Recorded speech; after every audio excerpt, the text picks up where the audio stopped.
Universals ultimate boss अध्याय 181। फिर वांग Hao ने कियान वानयांग और चेन याओ की तरफ इशारा किया और उनका इंट्रोडक्शन देने की तैयारी करने लगा। इससे दोनों डर के मारे मर गए और उन्होंने जल्दी से कहा, हम वुल्फ गैंग के ऑफिशियल मेंबर नहीं हैं, हम बॉस के सबॉर्डिनेट हैं, अभी भी हमारे प्रोबेशन पीरियड में हैं। सब हैरान रह गए। वुल्फ गैंग सच में बहुत इंप्रेसिव था, उनके पास इंटर्न भी थे। कियान वानयांग और चेन याओ ने अपने माथे से ठंडा पसीना पोंछा। शुक्र है उन्होंने जल्दी रिएक्ट किया, वरना कौन जानता था कि वांग हाओ उन्हें क्या टाइटल देगा या उसे क्या पसंद आएगा।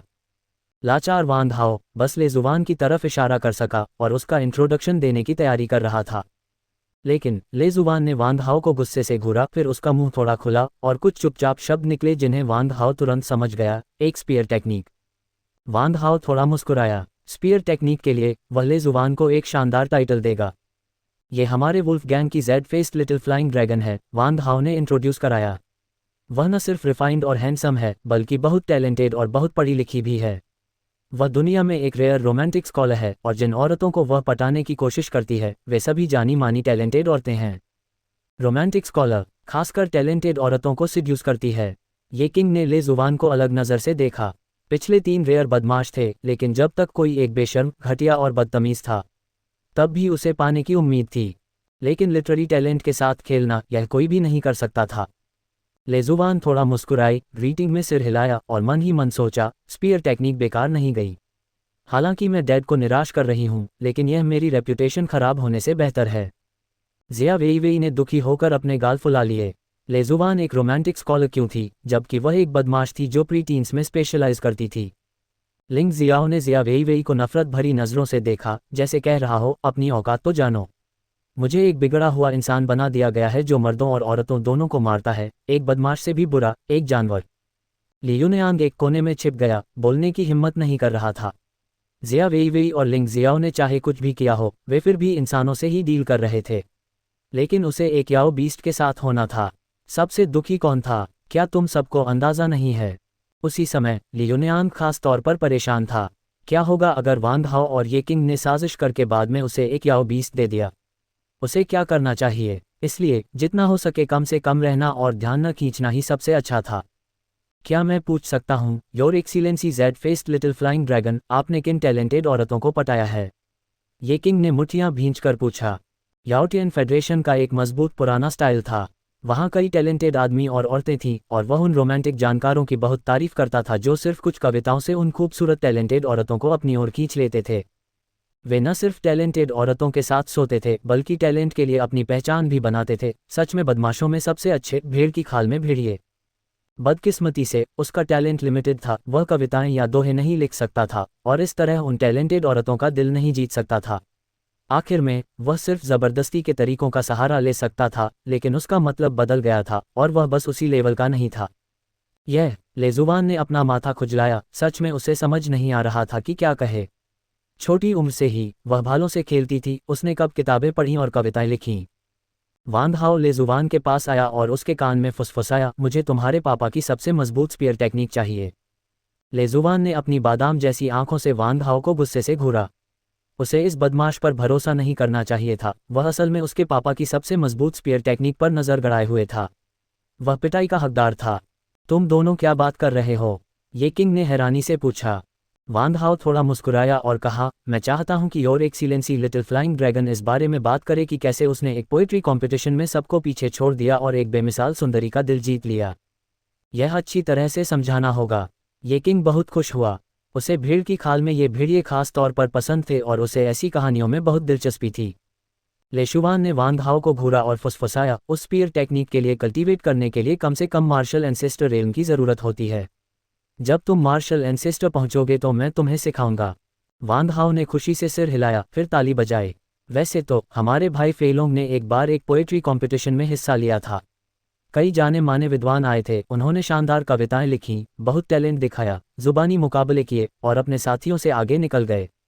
उस समय अनगिनत टैलेंटेड औरतें चुपके से उनकी तरफ देख रही थीं, खासकर इसलिए क्योंकि वहां एक बेमिसाल सुंदरी भी मौजूद थी। और फिर क्या हुआ? ये किंग ने बार बार पूछा। सबका ध्यान उनकी तरफ गया। वे सभी टैलेंटेड विद्वानों की कहानियों में बहुत दिलचस्पी ले रहे थे जो लिटरेरी स्किल में मुकाबला कर रहे थे और एक सुंदरी का दिल जीत रहे थे। वांग हाओ ने नफरत भरी मुस्कान के साथ अपना सिर हिलाया और कहा, नतीजा ये हुआ कि मेरे भाई फेलोंग ने सिर्फ एक कविता लिखी और पूरी जगह तुरंत शांत हो गई। उस बेमिसाल सुंदरी की आंखें और भी चमक उठी, काश वह भाई फेलोंग को पूरा निगल जाती। कौन सी कविता? ये किंग ने उत्सुकता से पूछा। सबकी नज़रें तुरंत ले जुबान पर पड़ी, उम्मीद थी कि वह जल्दी से वह कविता सुनाएगी जो उसने उस समय लिखी थी। लेकिन ले जुबान गुस्से में थी। वह वांग हाओ, इस बदमाश को गोली मार सकती थी, लेकिन उससे कविता लिखने के लिए कहना उसे मारने से भी बुरा था। तभी वांग हाओ ने अपना सिर हिलाया और धीरे से कहा, उत्तर में एक सुंदरता है, बेमिसाल और आज़ाद। एक नज़र एक शहर को गिरा देती है, दूसरी नज़र एक देश को गिरा देती है। अच्छी कविता, अच्छी कविता। ये किंग ने तारीफ से ले जुबान को देखा। यह एक सच्ची विद्वान थी। कोई भी औरत जो जानती कि यह कविता उसके लिए लिखी गई है, शायद बिस्तर पर चढ़कर अपना चाम दिखाने को तैयार हो जाती। वांग हाओ के होंठ थोड़े ऊपर की ओर मुड़ गए। एक अलग इतिहास का फायदा यह था कि वह आज़ादी से पुराने लोगों की इंटेलेक्चुअल प्रॉपर्टी को अपना सकता था और उसे इस बात की चिंता नहीं करनी पड़ती थी कि कोई उसे एक्सपोज कर देगा। बिल्कुल नहीं, बिल्कुल नहीं। लेजुबान ने सबकी तरफ हाथ फैलाए, फिर जिया वेईवेई के पास जाकर धीरे से पूछा, ये कविता किसने लिखी है? क्या हमारा पर्दाफाश होगा? लेकिन इस समय जिया वेईवेई ऐसी लग रही थी जैसे उसने कोई भूत देख लिया हो। उसके गुस्सैल लोली लुक से धोखा मत खाना, जब वह धरती पर थी तो वह एक बहुत अच्छी स्टूडेंट थी। ये अच्छाई न सिर्फ मार्शल आर्ट्स में बल्कि उसकी कल्चरल स्टडीज़ में भी दिखती थी। लेकिन उसने भी, जिसने धरती के पुराने इतिहास की अच्छी तरह से स्टडी की थी, इस कविता के बारे में कभी नहीं सुना था। क्या ऐसा हो सकता है कि इसे वांग हाओ ने लिखा हो? लेकिन ये तो बहुत ही मज़ेदार था। लिंग जियाओ भी हैरान लग रहा था। उसने बचपन से ही कई एडवांस्ड एजुकेशन ली थी, उसे न सिर्फ मार्शल आर्ट्स बल्कि कल्चरल नॉलेज भी पढ़नी थी, फिर भी उसकी याद में सच में ऐसी कोई कविता नहीं थी। ये सब क्या है? वांग हाओ ने हाथ हिलाया और आगे कहा, बाद में भाई फेलोंग ने उस सुंदरी का दिल जीत लिया और उसके साथ करीब 10 दिन की करीबी के बाद उसने एक लाइन छोड़ी, अगर दो दिलों के बीच प्यार हमेशा रहता है तो सुबह और रात से क्यों चिपके रहना। फिर वह हवा के साथ बह गया और पीछे छोड़ गया दिल टूटने वाली बेमिसाल सुंदरी। सच में दुनिया का एक अनोखा शरीफ बदमाश, मेरे वुल्फ गैंग का वाइस लीडर, सच में तारीफ के काबिल। जैसे ही उसके शब्द निकले, ले जुबान का मुंह फड़क उठा। ये कमीना बदमाश अपना असली रंग दिखाने से पहले 3 सेकंड से ज्यादा सीरियस नहीं रह सकता था। ये किंग ने ले जुबान को तारीफ से देखा। उसने न सिर्फ उस सुंदरी के शरीर से खेला बल्कि उसकी भावनाओं से भी खेला। यही वह दुनिया थी जिसके पीछे वह भागा था। तो महाराज, ये किंग ने वांग हाओ की तरफ देखा। उन्हें लगा कि यह व्यक्ति शायद वुल्फ गैंग का लीडर है। आखिरकार वह भड़काऊ गाना अभी इसी व्यक्ति के हाथ से आया था और आम लोग सच में ऐसा कुछ नहीं लिख सकते। मैं, वांग हाओ ने घमंड और गर्व से कहा, 3 साल की उम्र में मैंने अंकल हुआन को देखा। 4 साल की उम्र में मैंने वीडियो देखे। 5 साल की उम्र में मैंने पड़ोस की लड़की को नहाते हुए देखा। 6 साल की उम्र में मैंने एक किंडरगार्टन लड़की से पहला किस पाने के लिए लॉलीपॉप का इस्तेमाल किया। 7 साल की उम्र में अकेलेपन का अकेलापन बर्दाश्त नहीं कर पाने पर मैंने एक गर्लफ्रेंड को बहला फुसलाकर फंसा लिया। 8 साल की उम्र में मैं एक साधु गुरु से मिला जिसने मुझे दिव्य कलाएं सिखाईं। 9 साल की उम्र में सेंसर। 10 साल की उम्र में मैं याओटियन फेडरेशन में घूमता रहा, औरतों का पीछा करने की जिंदगी शुरू की। 11 साल की उम्र में मैंने एक बिगड़े हुए चोर के तौर पर काम किया, हर रात दूल्हा बनने के लिए चुपके से ताले तोड़ता था। 12 साल की उम्र में मेरी दिव्य कलाएं पूरी हो गईं और बस एक मुस्कान से मैंने अनगिनत लड़कियों को फंसा लिया। 13 साल की उम्र में अनगिनत लड़कियों ने मेरा जोरदार पीछा किया और मुझे खाली दरवाजे से अंदर आने भिक्षु बनने के लिए मजबूर किया ताकि मैं पनाह ले सकूं। 14 साल की उम्र में दुनिया में शांति देखकर मैं फिर से सामने आया। 15 साल की उम्र में मैंने फूलों के खेत से बिना एक भी पंखुड़ी छुए गुजरने का नियम अपनाया। 16 साल की उम्र में हलचल भरी दुनिया देखकर मुझे बहुत अकेलापन महसूस हुआ और मैंने एक जैसी सोच वाले दोस्त ढूंढने के लिए वुल्फ गैंग बनाया। मैं अभी 17 साल का भी नहीं हुआ हूँ। जियांगू मार्शल वर्ल्ड निकनेम जो उन्होंने मुझे दिया है वह है पीएलएस लिटिल परवर्ट। जब उसकी आवाज़ धीमी हुई तो पूरी जगह शांत हो गई और सबके मन में बस एक ही ख्याल था, क्या शानदार, क्या परिवर्तित जिंदगी है। लेजुबान और बाकी लोग तुरंत अपना आपा खो बैठे। अगर वांग हाओ खुद को इतना जानवर बता सकता है तो वे और क्या कह सकते हैं। चलो इसे कियू लेई को बचाने के लिए एक कुर्बानी ही मान लेते हैं। लेकिन ऐसा करने से क्या सच में कियू लेई बच सकती है? एक पल बाद कोई मजाक उड़ाए बिना नहीं रह सका। तुम किस बकवास की डींगे हाँक रहे हो? एक मुस्कान अनगिनत लड़कियों को कैसे फंसा सकती है? क्या तुम्हें लगता है कि हम बेवकूफ़ हैं? बेमिसाल छोटे बिगड़े हुए, मुझे लगता है कि तुम एक कीड़े की तरह बेमिसाल हो, है ना? हाँ, तो ये कीड़ा कहाँ से है? बेशक यह नीचे वाला कीड़ा है। हाहा, उद्धरण चिन्ह डॉट डॉट डॉट उद्धरण चिन्ह। हम्फ, नासमझ इंसानों, वांग हाओ ने ठंडी आवाज में कहा। आज मैं तुम्हें वुल्फरेल्म की विरासत में मिली दिव्य स्किल, बिगड़े हुए इंसान की मुस्कान देखने दूंगा। वुल्फरेल्म की विरासत में मिली दिव्य स्किल, परवर्ट की मुस्कान। वहां मौजूद सभी लोग हैरान रह गए। ये वुल्फरेल्म आखिर था क्या? लेजुवान और जिया वेई दोनों बुरी तरह कांप गए। वह शैतानी मुस्कान एक बार फिर उनके दिमाग में आ गई। ये सोचकर दोनों लड़कियों ने जल्दी से अपने छोटे छोटे सिर नीचे कर लिए और पक्का कर लिया कि वे आज रात बुरे सपने नहीं देखना चाहती।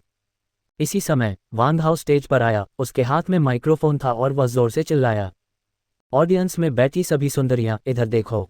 जब उसकी आवाज़ धीमी हुई तो खुद को सुंदर समझने वाली सभी औरतों ने स्टेज पर वांग हाओ को देखने के लिए अपना सिर घुमाया। जब वांग हाओ के होंठ धीरे से ऊपर उठे तो ऑडियंस में बैठी औरतें तुरंत अपना आपा खो बैठीं। इतनी शैतानी मुस्कान, लेकिन इसने उन्हें इतना दीवाना क्यों बना दिया? वांग हाओ के मुस्कुराने के बाद वह जल्दी से स्टेज से कूद गया। ये किंग और दूसरों के सामने आया, अपनी उंगलियां चटकाईं और चिल्लाया, बस वहां खड़े मत रहो, भागो। जैसे ही ये किंग और बाकी लोग वांग हाओ की शैतानी मुस्कान से हैरान थे, पूरी जगह में एकदम से हंगामा मच गया। यह आदमी मेरा है, तुम्हारा से क्या मतलब है? मैंने उसे पहले देखा था। तुम किस बारे में बहस कर रहे हो? इतना टॉप क्वालिटी आदमी नेचुरली मेरा है। बहस बंद करो, यह आदमी भाग रहा है। भागना चाहते हो? बिल्कुल नहीं। बहनों, उसका पीछा करो। हर कोई अपनी काबिलियत पर भरोसा करता है, जो उसे पकड़ लेगा वो उसे पकड़ लेगा। मान गया, मना किया। मेरे बॉडीगार्ड कहाँ हैं? जल्दी से उस आदमी को मेरे लिए पकड़ो। उद्धरण चिन्ह डॉट डॉट डॉट उद्धरण चिन्ह। औरतों को पागलों की तरह दौड़ते देख ये किंग और बाकी लोग तुरंत हैरान रह गए। उसने सच में सिर्फ एक मुस्कान से अनगिनत लड़कियों को फंसा लिया था। जल्दी से उन्हें रोको। ये किंग ने अपने सबॉर्डिनेट्स को आगे बढ़कर इन पागल औरतों को रोकने का ऑर्डर दिया। ये किंग के पीछे काले कपड़े पहने बॉडीगार्ड्स ने सिर हिलाया और जल्दी से ये किंग और दूसरों के सामने खड़े हो गए। और ये किंग ने कोई टाइम वेस्ट नहीं किया। वह जल्दी से वांग हाओ और दूसरों को गेट से बाहर ले गया, फिर एक स्पेसशिप में चढ़ा और आसमान में उड़ गया। स्पेसशिप पर ये किंग वांग हाओ से बहुत इम्प्रेस हुआ। जैसा कि वुल्फ गैंग के बॉस से उम्मीद थी, वह सच में हजारों औरतों को सिर्फ एक मुस्कान से अपने पास बुला सकता था। पियरलेस लिटिल परवर्ट नाम सच में उसके लिए सही था। यंग मैन, तुमने हमारे वुल्फ गैंग के मेंबर्स को देखा है। क्या तुम्हें अब भी लगता है कि तुम्हारा night battle little admiral impressive है? वांग हाओ ने पैर क्रॉस करके पूछा। ये किंग ने बार बार अपना सिर हिलाया। पहले उसे लगता था कि उसके अपने बुरे काम भगवान और इंसान दोनों को गुस्सा दिलाने के लिए काफ़ी हैं। लेकिन जानवरों के इस ग्रुप के तरीके देखने के बाद वह तुरंत समझ गया कि हमेशा एक ऊंचा पहाड़ और एक ज़्यादा काबिल इंसान होता है। बाद में कोई चौराहा ढूंढो और हमें स्पेसशिप से उतार दो। हमें अभी भी अपना सफ़र जारी रखना है। वांग हाओ ने कॉकपिट की तरफ आवाज़ लगाई। ये किंग ने जल्दी से कहा, सब लोग बहुत आगे आ गए हैं। आज रात मेरे घर पर क्यों नहीं रुकते, और जब तुम हो तो मुझे एक दो चीज़ें सीखने दो। वांग हाओ थोड़ा मुस्कुराया लेकिन जवाब नहीं दिया। इसके बजाय वह उठा और खिड़की के पास गया, नीचे शहर को देखने लगा। ये किंग जल्दी से आगे बढ़ा और वुल्फ गैंग में शामिल होने और वुल्फ रेल्म की डिवाइन स्किल परवर्ट स्माइल सीखने की अपनी उम्मीद जाहिर की। लेजुवान और दूसरों की पलकें झपक गईं। ये किंग सच में एक बदमाश था। असल में उन जैसे जानवरों के कामों के बारे में सुनना नहीं, थूक दो। वांग हाओ जैसे जानवर के कामों के बारे में सुनने के बाद भी और फिर भी वुल्फ गैंग में शामिल होने के लिए एक्टिवली रिक्वेस्ट करना, वे सच में एक जैसे थे। जिया वेई ने फुसफुसाया, अफवाह है कि यह किंग अपनी बेशर्मी पर गर्व करता है, हर दिन अपनी बेशर्मी के लेवल को रिफ्रेश करने के बारे में सोचता रहता है। लगता है अब ये सच है। कोई हैरानी नहीं कि बॉस ने तुम लोगों को इतना जानवर कहा। पता चला कि यह इस ये किंग से कनेक्ट करने के लिए था। कियान वान्यांग ने समझ में सिर हिलाया। जैसे ही उसकी आवाज़ धीमी हुई, चार ठंडी निगाहें उस पर टिक गईं। इससे कियान वान्यांग जोर से कांप गया और फिर तुरंत चुप हो गया। खांसी, लिंग जियाओ ने अजीब माहौल को तोड़ते हुए खांसी की। तुम्हें क्या लगता है जूनियर ब्रदर वांग हाओ इस तरह के इंसान के साथ मिलकर क्या चाहता है? कौन जानता है, वांग हाओ का सोचने का तरीका आम लोगों से अलग है। नहीं तो कियू लिंगहन उसे टीम लीड क्यों करने देती? जिया वेई ने कंधे उचका दिए। सब ने सिर हिलाया, सब सहमत थे। कियू लिंगहन ने वांग हाओ को याओटियन फेडरेशन में आने दिया, शायद इसलिए क्योंकि उसे सच में कियू लेई को प्रिजन स्टार से बचाने का कोई तरीका नहीं सूझ रहा था। इसलिए उसने वांग हाओ की अजीब और कल्पनाशील सोच का इस्तेमाल करके ये देखने का प्लान बनाया कि क्या वह प्रिजन स्टार में कोई कमी ढूंढ सकता है और इस तरह कियू लेई को बचा सकता है। ये भी कहा जा सकता है कि वह एक मरे हुए घोड़े के साथ ऐसा व्यवहार कर रही थी जैसे वह जिंदा हो, आखिरी उपाय। वांग हाओ चाहे कुछ भी करना चाहे, मुझे पहले से अंदाजा है कि एक बदमाश और एक बेशर्म बेवकूफ़ के साथ ये ट्विन स्टोर्स बहुत जल्द अस्त व्यस्त हो जाएंगे। लेजुवान ने अपना सिर हिलाया और आह भरी। ये सुनकर सब ने बार बार सिर हिलाया, यह महसूस करते हुए कि लेजुवान की बात में बहुत दम था। इंटरस्टेलर फेडरेशन में बिना किसी बैकिंग के बिना वांग हाओ इतनी परेशानी खड़ी कर सकता था। अब जब वह याओटियन फेडरेशन में था और इस बदमाश ये किंग के साथ सफलतापूर्वक जुड़ गया था, तो ये बैकिंग और किसी के साथ पागल होने के बराबर था। अगर वह बड़ा हंगामा नहीं करता तो उसे वांग हाओ नहीं कहा जाता। इस समय वांग हाओ ने आह भरी। तुमने देखा है, हमारा वुल्फ गैंग नया बना है और सब कुछ फिर से बनने का इंतजार कर रहा है। मैं हर दिन सोच रहा हूं कि पैसे कैसे जमा करूं। मेरे पास तुम्हें परवर्त स्माइल सिखाने का समय कैसे होगा। इतनी छोटी सी बात गैंग लीडर को कैसे परेशान कर सकती है। ये किंग ने वांग हाओ को बीच में टोका, फिर उसकी छाती थपथपाई और कहा, आज से मैं ये किंग वुल्फ गैंग के सभी खर्चों के लिए जिम्मेदार रहूंगा। सबने वांग हाओ को तारीफ भरी नजरों से देखा। इतने घटिया आदमी से इतनी जल्दी दोस्ती करने के लिए उसके जैसा कोई और नहीं था। लिंग जियाओ ने फुसफुसाते हुए कहा, वांग हाओ जूनियर ब्रदर, क्या वह सिर्फ कुछ पैसे पाने के लिए इस आदमी को स्कैम करने की कोशिश कर रहा है। सबने सिर हिलाया, उन्हें लगा कि लिंग जियाओ की बात में बहुत दम है। वांग हाओ की पर्सनैलिटी को देखते हुए, जहां वह गिरने पर भी मुट्ठी भर मिट्टी उठा लेता था, अगर उसने इतनी मोटी भीड़ देखी और उसे जाने दिया तो वह रात को चैन से सो नहीं पाएगा। तुम इंचार्ज हो। वांग हाओ का चेहरा तुरंत ठंडा हो गया। उसने ठंडे लहजे में कहा, मैं तुम्हें बता दूं, हमारे वुल्फ गैंग की अपनी शान है। हम कभी दूसरों की खैरात पर नहीं जीते। ये किंग एक पल के लिए हैरान रह गया। उसे सच में उम्मीद नहीं थी कि वांग हाओ का रिएक्शन इतना कड़ा होगा। लेकिन वांग हाओ ये किंग को कैसा इंसान समझता था।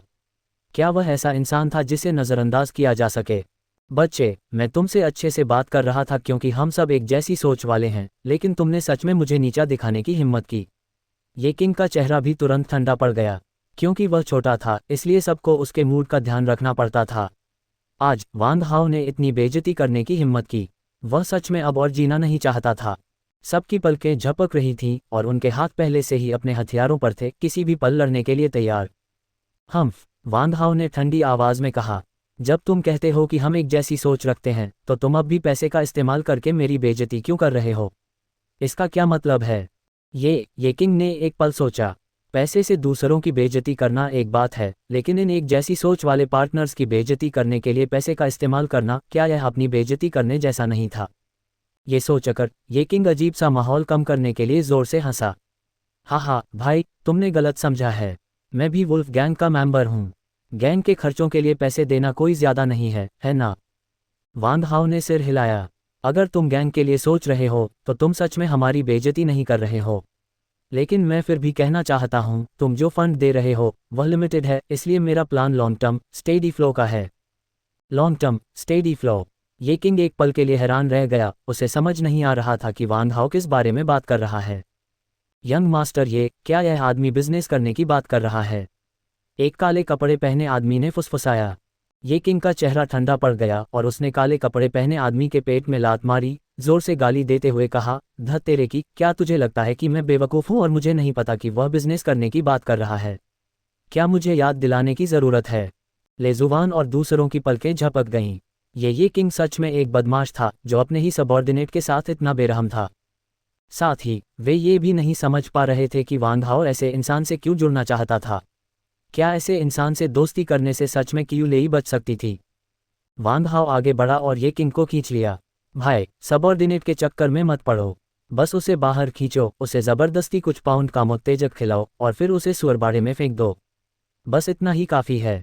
जैसे ही उसने बोलना खत्म किया, वहां मौजूद सभी लोगों के दिल कांप उठे। यह आदमी असली शैतान था। उसकी तुलना में ये किंग एक किंडरगार्टन के बच्चे जितना पवित्र था।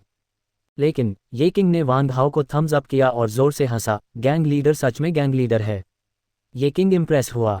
गैंग लीडर, यंग मास्टर, ये मुझे छोड़ दो। काले कपड़े वाला आदमी दर्द से चिल्लाया, लेकिन उसे फिर भी घसीट कर ले जाया गया। ये किंग ने वांग हाओ को वाइन का एक ग्लास दिया और मुस्कुराते हुए कहा, तो फिर यह हमारे बिजनेस के लिए है, इसे बहुत सफलता की शुभकामनाएं। तुमने तो ये भी नहीं सुना कि यह क्या बिजनेस है, तुम्हें कैसे पता कि यह बहुत सफल होगा। वांग हाओ ने वाइन का ग्लास ले लिया। हाँ, ये किंग जोर से हंसा। यहाँ सिविलियन प्लेनेट पर जब तक मैं ये किंग तुम्हें कवर कर रहा हूँ, मैं गारंटी देता हूँ कि तुम्हारा पैसा आता रहेगा। क्या ऐसा है। वांग हाओ भी हंसा। मेरा बिजनेस पक्का प्रॉफिट कमाने वाला है। तुम पैसे और मेहनत दो, मैं दिमाग और आइडिया दूंगा, और जो पैसा हम कमाते हैं हम उसे आधा आधा बांट लेते हैं। कोई बात नहीं, जब तक तुम खुश हो। ये किंग जोर से हंसा। सच में पैसा उसके लिए ज्यादा अट्रैक्शन नहीं रखता था, लेकिन अपने जैसे बेशर्म बदमाश से मिलना, यही सबसे इंटरेस्टिंग बात थी। बेशक सबसे ज़रूरी बात यह थी कि उसे वांग हाओ की कामुक मुस्कान में बहुत इंटरेस्ट था। चाहे कुछ भी हो, उसने वह मूव सीखने का पक्का इरादा कर लिया था। धमाका। जब दो वाइन ग्लास आपस में टकराए तो दोनों ने एक दूसरे को देखा और मुस्कुराए, फिर तुरंत अपनी ड्रिंक्स खत्म कर दी। कियान वानयांग ने तारीफ भरे चेहरे से वांग हाओ को देखा। बॉस सच में बॉस है। उसकी एक्टिंग सच में शानदार है। उसने खुद को एक बदमाश के रोल में पूरी तरह से ढाल लिया है, वरना वह ये किंग जैसे बदमाश से इतनी जल्दी कनेक्ट नहीं कर पाता। इस तरह के जानवर से दोस्ती करने के लिए हमारे बॉस ने बहुत बड़ी कुर्बानी दी है। इस तरह के डेडिकेशन की तुलना कौन कर सकता है। चेन याओ ने वांग हाओ को इज्जत से देखा। लेजुवान और दूसरों ने आंखें घुमाईं। क्या ये बकवास एक्टिंग है? ये साफ तौर पर उसका असली रंग दिखा रहा है। ठीक है। दूसरों को शायद पता ना हो कि वांग हाओ कैसा इंसान था, लेकिन वे कैसे नहीं जान सकते थे। चाहे वह कितना भी दिखावा करे, वह अपना बेशर्म नेचर नहीं छिपा सकता था। अगर कोई कहता कि ये किंग की वांग हाओ से जल्दी पट गई क्योंकि उसे एक जैसी सोच वाला पार्टनर मिल गया था, तो वे मर भी जाएं तो भी इस पर यकीन नहीं करेंगे। सच तो ये था कि वांग हाओ की बेशर्मी ने ये किंग को बहुत इम्प्रेस किया था। भाई, तुम आखिर किस तरह का बिजनेस करने का प्लान बना रहे हो? ये किंग ने हैरानी से पूछा। मैं एक फिल्म और टेलीविज़न कंपनी खोलने का प्लान बना रहा हूँ, वांग हाओ ने अपनी भौहें चढ़ाईं, खासकर उन तरह की फिल्मों की शूटिंग के लिए जो बच्चों के लिए सही नहीं हैं। पीएफएफ। वहाँ मौजूद सभी लोगों का गला तुरंत भर आया। ये कमीना क्या सोच रहा था? वे यहाँ किसी को बचाने आए थे, एडल्ट इंडस्ट्री चेन को बढ़ाने नहीं। भाई, तुम्हारा आइडिया बहुत अच्छा है। ये किंग ने एक पल सोचा और फिर भी बोला, लेकिन भाई, क्या तुमने कभी सोचा है कि यह एक लेवल 4 का ग्रह है? हर किसी के पास, चाहे कुछ भी हो, कुछ ना कुछ पैसा होता है। वे होस्टेस ढूंढने के लिए बार में जा सकते हैं, और शर्मीला ओटाकू भी प्रॉब्लम सॉल्व करने के लिए एक स्मार्ट रोबोट खरीद सकता है। नासमझ बच्चों को छोड़कर ऐसी फिल्म कौन खरीदेगा? यंग मास्टर, मैं आपकी हर बात समझता हूँ, लेकिन जब मैं चीज़ें बेचता हूँ तो मैं कभी मार्केट की डिमांड नहीं देखता। इसके बजाय मैं देखता हूं कि मैं इस मार्केट को कैसी पोजीशन दूंगा, वांग हाओ ने कॉन्फिडेंस वाली मुस्कान के साथ कहा। जैसे ही उसने बोलना खत्म किया, उसके बगल में बैठे कियान वानयांग को तुरंत अपनापन महसूस हुआ। एक पल सोचने के बाद उसे तुरंत वह सीन याद आ गया जब वे पहली बार 11th ब्रांच पहुंचे थे। उस समय उन्होंने ये भी कहा था कि पैशन अनलीश्ड को बेचने का 11th ब्रांच में कोई मार्केट नहीं था, लेकिन इसके नतीजे में वांग हाओ ने न सिर्फ मार्केट खोला बल्कि बहुत ज़्यादा प्रॉफिट भी कमाया। इसके अलावा कई महीनों के बाद भी मार्केट में कमजोरी के कोई संकेत नहीं दिखे, और अभी भी बहुत से लोग थे जो हर दिन प्रिंसिपल जोंगली को दवा पहुंचाते थे। हालांकि ये पैसा अब मौजूदा वांग हाओ के लिए बताने लायक नहीं था। इसका इस्तेमाल सिर्फ ब्लैक ड्रैगन स्पेसक्राफ्ट के रोजाना के मेंटेनेंस के खर्च के लिए किया जा सकता था। ये किंग ने उत्सुकता से पूछा, भाई, तुम इन फिल्मों को बेचने का क्या प्लान बना रहे हो? फिल्में कैसे बेचनी है, इस बारे में हम बाद में बात करेंगे।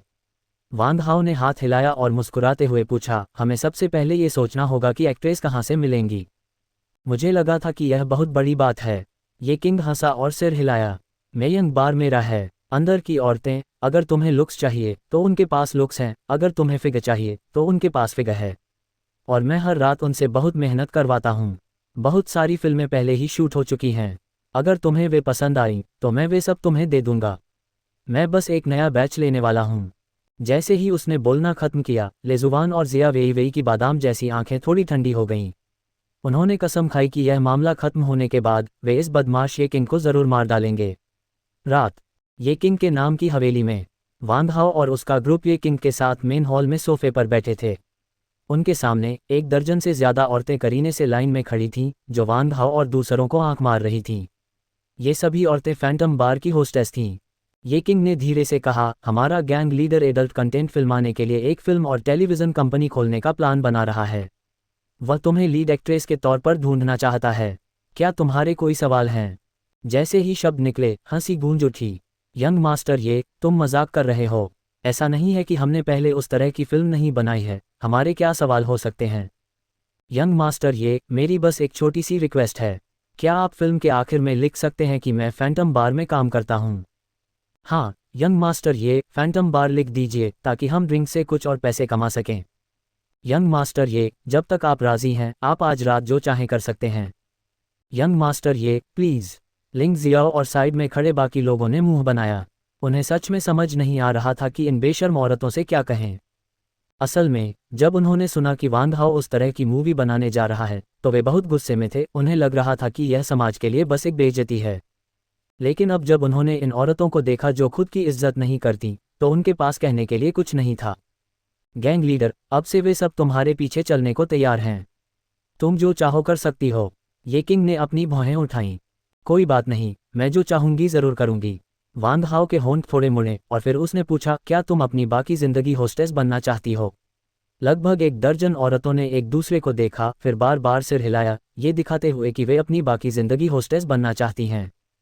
वे औरतें थीं जो गुजारा करने के लिए अपने शरीर पर निर्भर थीं। ड्रिंक्स बेचने और मर्दों के साथ जाने के अलावा वे सच में कुछ और नहीं सोच सकती थीं जो वे कर सकती थीं। क्या उन्हें खेती करनी चाहिए और फिर उन शैतानी जानवरों से लड़ना चाहिए? ये बहुत खतरनाक था। ये बिस्तर पर लेटकर कुछ पैसे कमाने जितना आरामदायक कैसे हो सकता है? लेजुवान और जिया वेई अपना सिर हिलाए बिना नहीं रह सके। उन्हें लगा कि इन औरतों को बचाया नहीं जा सकता। उनमें कोई सेल्फ रिस्पेक्ट या शर्म नहीं थी। भले ही वांग हाओ उन्हें फिल्म में घसीट ले, वे दया के लायक नहीं थीं।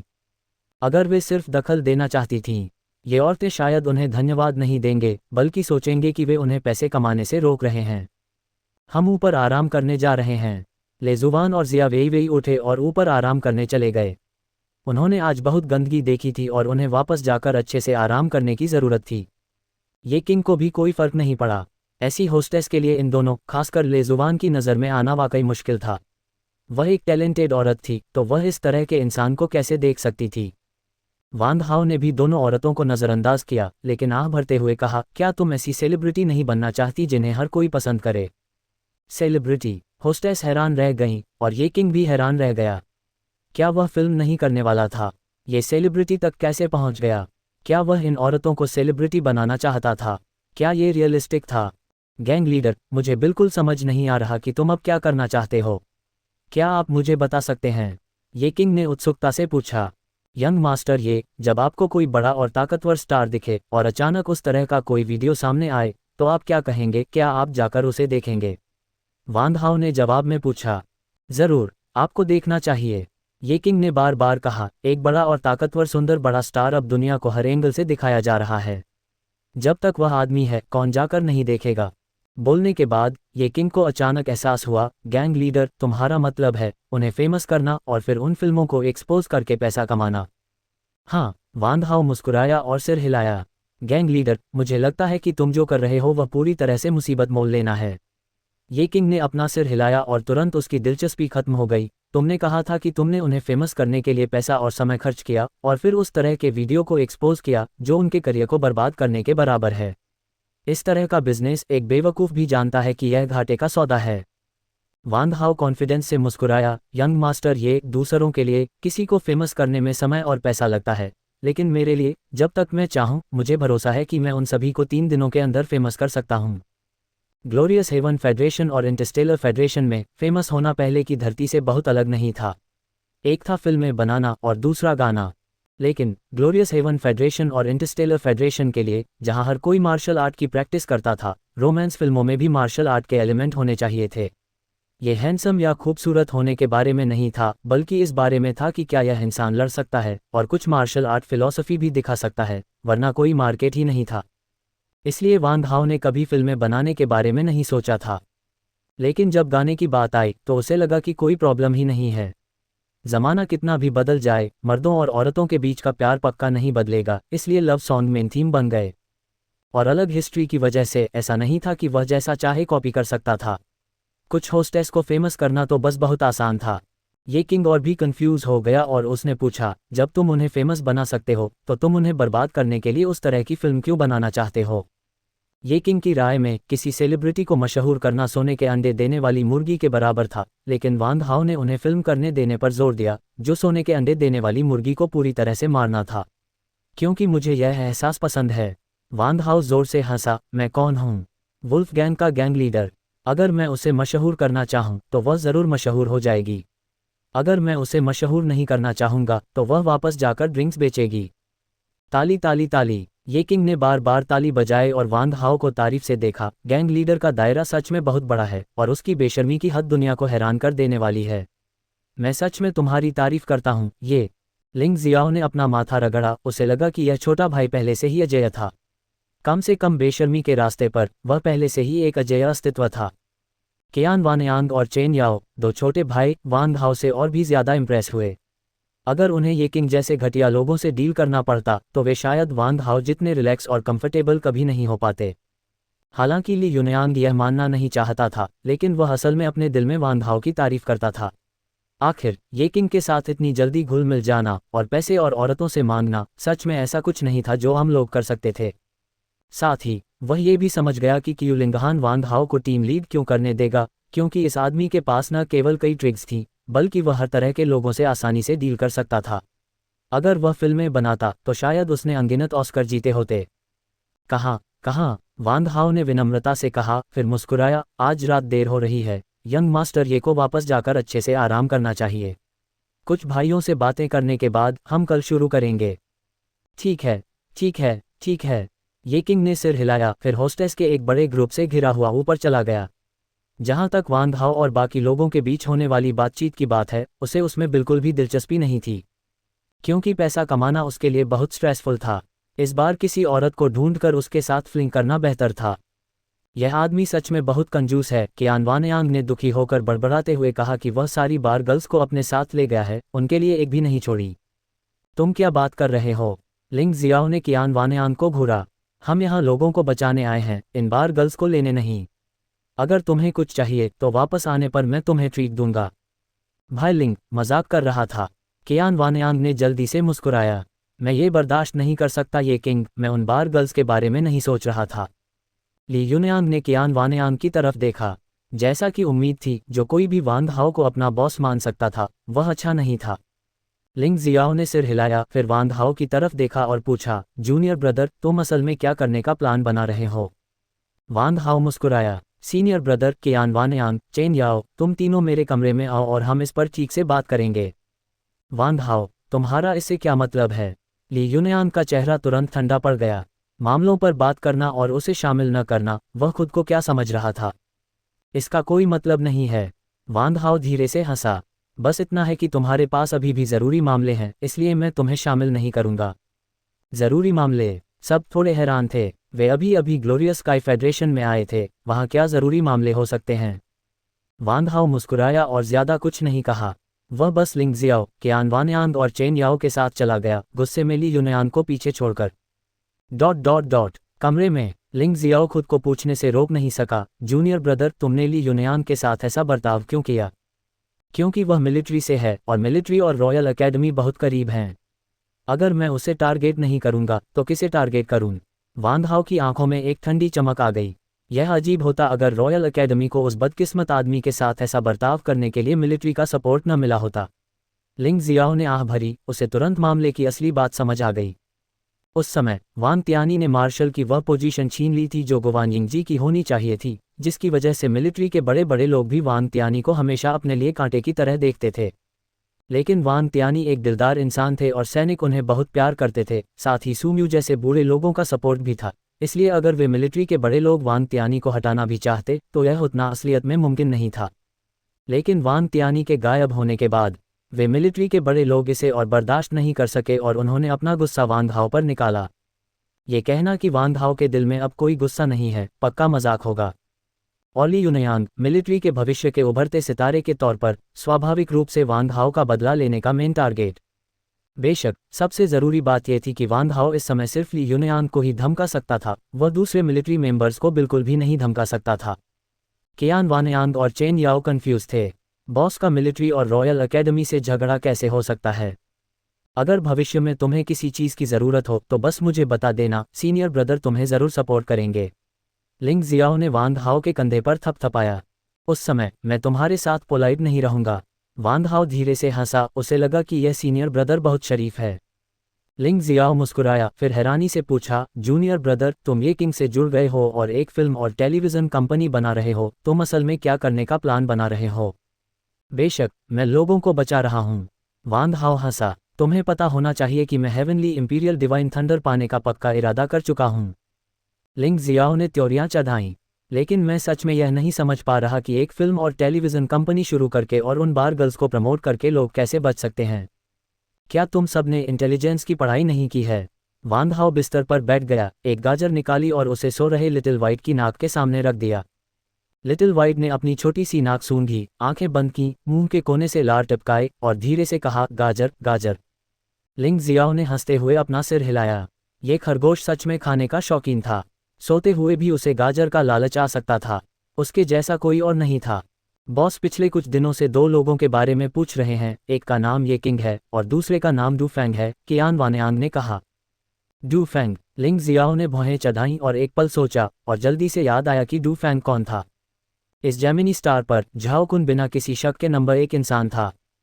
नंबर 2 लोग थे, एक ये किंग के पिता ये त्यानिक सियोंग और दूसरे इस डू फैंग के पिता डू मिंग थे।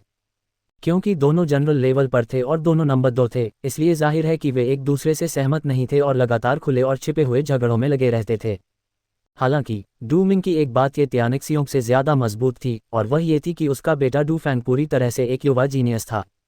न सिर्फ उसका कल्टीवेशन टैलेंट बहुत मजबूत था, बल्कि पैसे कमाने की उसकी काबिलियत भी अपने साथियों से कहीं आगे थी। अभी उसने जेमिनी स्टार पर एक त्यानफैंग रिकॉर्ड कंपनी बनाई थी और 1 दर्जन से ज़्यादा पॉपुलर फीमेल सिंगर्स को प्रमोट भी किया था और इन 1 दर्जन से ज़्यादा फीमेल सिंगर्स को पूरे ग्लोरियस स्काई फेडरेशन में भी पहुंचाया था, जहां उनकी बहुत ज़्यादा पॉपुलैरिटी थी और उन्हें डीवा लेवल सिंगर्स माना जाता था। उसका हर कॉन्सर्ट उसे अच्छी खासी कमाई करा सकता था। डू फैंग सिंगर्स को प्रमोट करना। लिंग जियाओ की आंखें अचानक चौड़ी हो गईं और फिर उसने हिचकिचाते हुए पूछा, जूनियर ब्रदर, तुम ये किंग और डू फैंग के बीच झगड़ा भड़काना चाहते हो? हाँ, मैं बस ये किंग और डू फैंग के बीच झगड़ा कराना चाहता हूँ। वांग हाओ ने मुस्कुराते हुए कहा, मुझे नहीं लगता कि जब ये किंग डू फैंग का बिजनेस छीन लेगा तो डू फैंग को कोई फर्क नहीं पड़ेगा। लेकिन ऐसा करने से क्या ये सच में कियू लेई को बचा पाएगा? लिंग जियाओ ने हैरानी से पूछा। किसने कहा कि यह कियू लेई को बचाने के लिए है? वांग हाओ एक पल के लिए हैरान रह गया। मैं बस उन्हें लड़ते हुए देखना चाहता हूँ और फिर उससे पैसे कमाना चाहता हूँ। वहाँ मौजूद तीनों लोगों ने तुरंत थूक दिया। इस बदमाश की कौन सी बात सच थी और कौन सी झूठ? उसने तो बस इतना कहा था कि फिल्म और टेलीविज़न कंपनी बनाना लोगों को बचाने के लिए है, तो ये पलक झपकते ही पैसे कमाने में कैसे बदल गया? कुछ भी गलत नहीं है। वांग हाओ मासूम लग रहा था। मैंने लोगों को बचाने के लिए फिल्म और टेलीविज़न कंपनी बनाई थी, लेकिन मैंने पैसे कमाने के लिए ये किंग और डू फैंग के बीच झगड़ा कराया, इसमें कोई शक नहीं है ना? जैसे ही उसने बोलना खत्म किया, लिंग जियाओ को पूरा यकीन हो गया। लोगों को बचाते हुए पैसे कमाना न भूलना, ये सच में बहुत वांग हाओ था। और कियान वानयांग और चेन याओ की आंखें सुनहरी रोशनी से चमक उठीं। बॉस अपना छोटा इंजन फिर से चालू करने वाला था, जिसका मतलब था कि पैसे आने वाले थे। जूनियर ब्रदर, तुम्हें उस इंसान को बचाने का कितना भरोसा है? लिंग जियाओ ने हैरानी से पूछा। वांग हाओ ने एक पल सोचा। लगभग 20 से 30%। सिर्फ 20 से 30%। लिंग जियाओ ने भौहें चढ़ाईं। वांग हाओ ने आंखें घुमाईं। भाई, मैं एक इंसान हूँ, भगवान नहीं। तुम मुझे ज़्यादा समझ रहे हो, है ना? लिंग जियाओ ने आह भरी। वह ये भी समझ गया था कि उनमें से कुछ लोगों के लिए ग्लोरियस स्काई फेडरेशन की सबसे ऊंची जेल से किसी को बचाना कितना मुश्किल था। और वांग हाओ का 20 से 30% भरोसा होना पहले से ही बहुत असरदार था। इस समय बगल वाले कमरे में ली यूनियान का चेहरा बहुत उदास था। इस समय उसे आखिरकार समझ आ गया कि वांग हाओ ने जो ज़रूरी बात कही थी वह क्या थी। उसने देखा कि उसके बिस्तर पर फूलों वाली ड्रेस पहने एक मादा बंदर लेटी हुई है। वांग हाओ, अभी हमारा काम खत्म नहीं हुआ है। ली यूनियान की गुस्से वाली आवाज़ कमरे में गूंजी। 3 दिन पलक झपकते ही बीत गए। आम दुनिया की सभी सड़कों और बड़ी दुकानों पर वुल्फ रोमिंग द वर्ल्ड नाम की कंपनी के रिलीज़ किए गाने बज रहे थे। इस खुशनुमा रिदम ने तुरंत युवाओं के दिलों पर कब्जा कर लिया, जिससे उन्हें लगा कि खेती के अलावा उन्हें प्यार के पोषण की भी ज़रूरत है। इस वुल्फ रोमिंग द वर्ल्ड का बैकग्राउंड क्या है? वे इतने सारे बेहतरीन गाने कैसे रिलीज़ कर सकते हैं? मुझे नहीं पता। मैंने सुना है कि उन्होंने पिछले 3 दिनों में 140 से ज़्यादा सिंगल्स रिलीज़ किए हैं और हर एक क्लासिक है। इस वुल्फ रोमिंग द वर्ल्ड की हिम्मत कैसे हुई ऐसा करने की? क्या उन्हें त्यानफैंग कंपनी से परेशानी होने का डर नहीं है? त्यानफैंग रिकॉर्ड कंपनी का तो जिक्र ही मत करो। वे हर 6 महीने में सिर्फ एक गाना रिलीज़ करते हैं। वे वुल्फ रोमिंग द वर्ल्ड से कैसे मुकाबला कर सकते हैं, जो एक दिन में दर्जनों गाने रिलीज़ करता है? बिल्कुल, हम वुल्फ रोमिंग द वर्ल्ड को सपोर्ट करते हैं। हमें उनका साथ देना चाहिए। जिंदगी सिर्फ साधना के बारे में नहीं है, आपको म्यूजिक सुनना और आराम करना भी चाहिए। इन खुशनुमा गानों को सुनकर मुझे लगता है कि मेरी साधना में एक रिदम है। मुझे भी ऐसा ही लगता है। मेरी पसंदीदा वुल्फ रोमिंग द वर्ल्ड की देवी कियू है। मुझे देवी मिंगमिंग पसंद है। मुझे देवी शियाओ आई पसंद है। उद्धरण चिन्ह डॉट डॉट डॉट उद्धरण चिन्ह। सिर्फ 3 छोटे दिनों में वुल्फ रोमिंग द वर्ल्ड के बनाए गाने अपनी हाई क्वालिटी और बड़ी क्वांटिटी के साथ तुरंत जेमिनी में छा गए, जिससे तियानफेंग रिकॉर्ड कंपनी के गाने किसी का ध्यान नहीं गया। तियानफेंग रिकॉर्ड कंपनी सीईओ का ऑफिस। लगभग 20 साल का एक हैंडसम नौजवान जिसके चेहरे पर बहुत ज़्यादा ठंडक थी। यह आदमी डू फैंग था, जो जेमिनी का एक मशहूर टैलेंट और जनरल डू मिंग का बेटा था। डू फैंग के सामने 1 दर्जन से ज़्यादा लोग खड़े थे, सभी कांप रहे थे और ज़ोर से सांस लेने की हिम्मत नहीं कर रहे थे। ये वुल्फ रोमिंग द वर्ल्ड वाली बात क्या है? डू फैंग ने ठंडे स्वर में पूछा। उसने कई साल तियानफेंग कंपनी बनाने में लगाए थे, 1 दर्जन से ज़्यादा टॉप दीवार्स को मशहूर बनाया था, उन्हें अपने पैसे कमाने का जरिया बनाया था। लेकिन 3 दिन पहले वुल्फ रोमिंग द वर्ल्ड नाम की एक रिकॉर्ड कंपनी सामने आई। उनके गानों की क्वालिटी तो बहुत अच्छी थी ही, उनकी अपडेट स्पीड भी बहुत ज़्यादा थी। दर्जनों टॉप कंपोजर भी उस तरह की स्पीड के साथ नहीं चल पा रहे थे। अगर ऐसा ही चलता रहा तो ग्लोरियस स्काई फेडरेशन की म्यूजिक इंडस्ट्री का बड़ा cake Wolf roaming the World पूरा निगल जाएगा। हालांकि किस्मत से वुल्फ रोमिंग द वर्ल्ड सिर्फ 3 दिनों से खुला था और जेमिनी पर ही कुछ फेम था। जब तक वह उन्हें दबा सकता था सब ठीक था। यंग मास्टर डू, हमने जांच की है। ये वुल्फ रोमिंग द वर्ल्ड ये किंग ने शुरू किया था, एक आदमी ने जल्दी से कहा। ये किंग? डू फैंग हैरान रह गया, उसे सच में शक हो रहा था कि कहीं उसके कान खराब तो नहीं हो गए।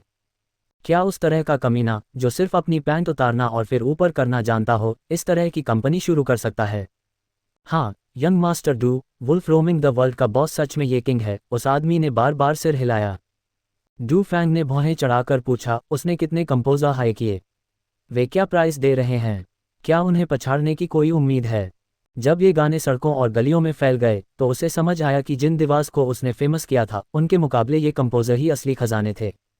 यंग मास्टर डू, दूसरी तरफ सिर्फ एक कंपोजर है, उस आदमी ने सावधानी से जवाब दिया। एक आदमी? डू फैंग की आंखें चौड़ी हो गईं, उसका चेहरा यकीन न होने से भर गया। कोई भगवान भी 3 दिन में 140 से ज़्यादा गाने नहीं लिख सकता और हर एक इतना पॉपुलर हो सकता है। यह एक आदमी है और यह आदमी 17 साल का लड़का है। उस आदमी ने पक्के तौर पर कहा। एक 17 साल का लड़का? डू फैंग ने त्योरियां चढ़ाईं, फिर कहा, मुझे शक है कि यह लड़का नकल कर रहा है।